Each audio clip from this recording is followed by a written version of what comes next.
this stuff in the news right now. I mean, we live in a pretty volatile time right now. So seems like every couple of days there's something new. And part of why I don't engage a lot with the news is because it's so negative and there's all this junk going on. So I don't like to keep up on that type of stuff. So I don't know what my initial reaction was, but after I thought about it a little bit, and you were over at the house the other night and Michael was talking about it. I think that's probably the first time I really was thinking about it. And you mentioned right now something that the kid was 17. And so I think my initial reaction is really like, where is this kid's parents? And I don't know.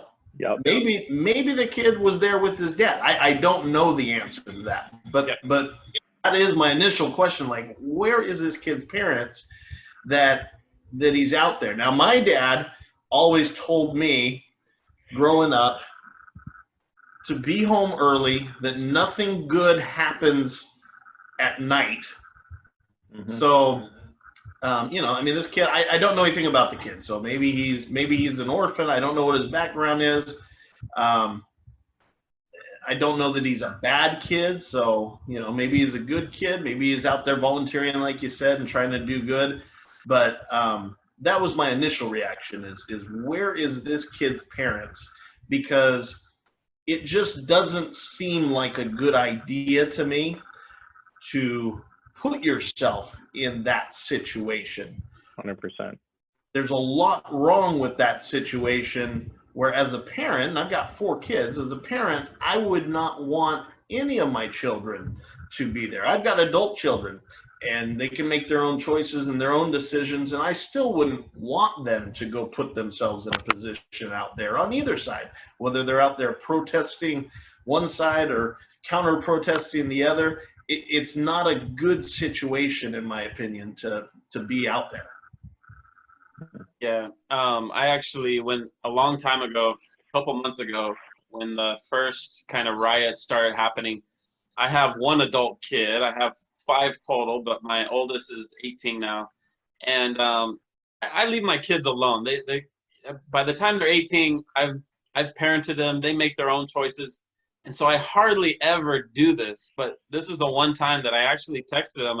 I talked to him a little bit about that situation and kind of told him what your dad had told you. Just be aware that this is happening. At that time, I thought Fresno was going to get crazy with all this stuff. I'm glad it hasn't. But I told him he works at KFC, and I don't know what time he would get off at night, but I just let him know, what was going on, and kind of encouraged him the same thing. Just make whatever you want to do it. But I know kids like to go have fun, and you can get sucked into things and end up at this riot. So same type of idea as yours. You mean peaceful protest? Mostly peaceful protest. Mostly peaceful. So before we get into that, let me ask Bret kind of the same thing. When first, what was your initial? So my first reaction is I'm actually from the Kenosha area. I grew up in Twin Lakes, which is 15 minutes from Kenosha. And so just for context, my town was so small, we didn't have a movie theater. So I would actually have to go to Kenosha to see movies. So a lot of my friends still live there and everything. When I was in the National Guard, I drilled out of Kenosha. So I'm very familiar with that area.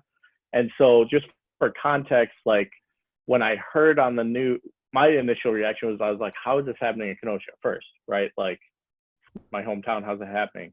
But second was kind of the misrepresentation of crossing state lines. I'm like, yeah, but. So just, again, for context from where I'm coming from, I grew up in Twin Lakes, and my first job was actually in Illinois. Twin Lakes was in Wisconsin. It was 5 minutes away. Yeah. And I was crossing state lines to go to work. It was just a fast food place. But so to hear that he was from Antioch and went to Kenosha, that's, for our perspective in the Fresno area, that's like going from, I live in Sanger right now, that's like me going to Clovis. It's 20 minutes, depending on which side of the town you're going to. It's really not that far. Yeah. 20 minutes is probably too far in some areas. So, and then also, so I dove into this and like tried to figure out all the facts and everything going on. So from what I've understood from the facts that have been released is, so first of all, I agree 100%. I'm like, why are you there? I literally had the same conversation with a friend my age who's 35 that things were going on in Burlington, a nearby town. And he was like, oh, I'm going to go there with my gun and help protect stores. I'm like, bro, don't. You have kids. Like, you're 35. Like, stuff can be replaced. I'm totally against the rioting and the tearing down, but I'm also, I try to put Jesus first in everything. And I'm like, you're a father, you're a husband. That's not your business. Literally, it's not your business. You don't own that business. I'm like, I appreciate your heart to try to help your community. And I love that. I love trying to help your community, but not at the expense or the risk of him losing his life. So my same thought is for this, but even more so is I'm mad at the mom. I'm like, the mom actually drove him there and dropped him off. Okay. And I'm like, what are you doing? Yeah. I've had this conversation with my boys, the 15 and 14-year-old, even just protesting. Yeah. We had there was a protest here in Fresno a couple months ago after the George Floyd thing. And for me, I was like, you guys can't go. Not till you're 18. If you're 18, do whatever you want.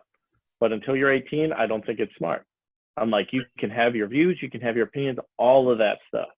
But until you're 18, I'm not comfortable letting you go down there and protest, right? Like, you're still understanding the world. You haven't even really entered the world yet. And so my perspective on Kenosha Kyle is I'm like, I'm mad at the mom. I'm like, what did you think an outcome was going to be letting your kid go where you know there's going to be protests, where the cops were already told they were going to stand down, and you're letting him go there with an AR-15? What did you think was going to happen? Yeah. Right? Like, common sense has to kick in. Like, at some point you have to realize I'm putting my child's life in danger by doing this.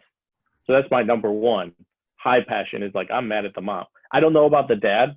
I haven't heard anything about dad, if he's around or if it's a single mom. I don't know. But either way, I know that the mom dropped him off, and I'm like, that's not acceptable. So going further into it, a lot of these situations, I describe it this way, is it's a turd sandwich. And what I mean by that is it's just a mess. These situations are just bad on both sides. It's just a bad situation, but yet somehow the media tries to explain it where there's a saint and there's a Nazi. Like, it feels like that all the time. I'm like, how about there are mistakes on both sides?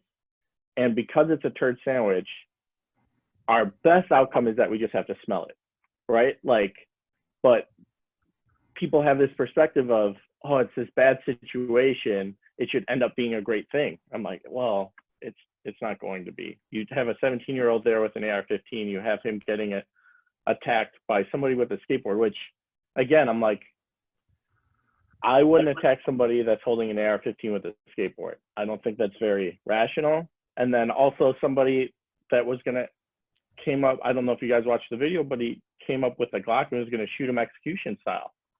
So when it gets to that point, I'm like, first of all, Kyle shouldn't have been there. Should not have been there.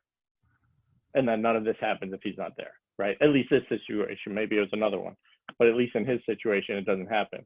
But number two is when he gets attacked, what is he supposed to do? He gets hit with a skateboard. A dude comes up at him with a gun. And also, even with all that, I'm brokenhearted that people died. That's terrible. Or even that the dude got shot in his bicep. I'm like, all that's bad. I'm against all of that. But it's also, I'm not going to fully defend Kyle because he shouldn't have been there. And I'm not going to defend the people that attack Kyle because you shouldn't attack somebody who has a rifle. Like, sometimes I feel like the personal responsibility aspect is lost in the narrative that the media is trying to promote. I'm like, no, there's failures on both sides. There's personal responsibility failures on all sides. And this is the consequences we end up with. But to say that Kyle was out there looking to shoot people isn't true. But it's also like, it's not totally untrue either. You're going to do a protest with a rifle. If you weren't looking to shoot people, you wouldn't have brought a rifle, right? But it's also, I'm not saying he was out there trigger happy, just trying to shoot people either. That's not true. It's somewhere in the middle. He actually had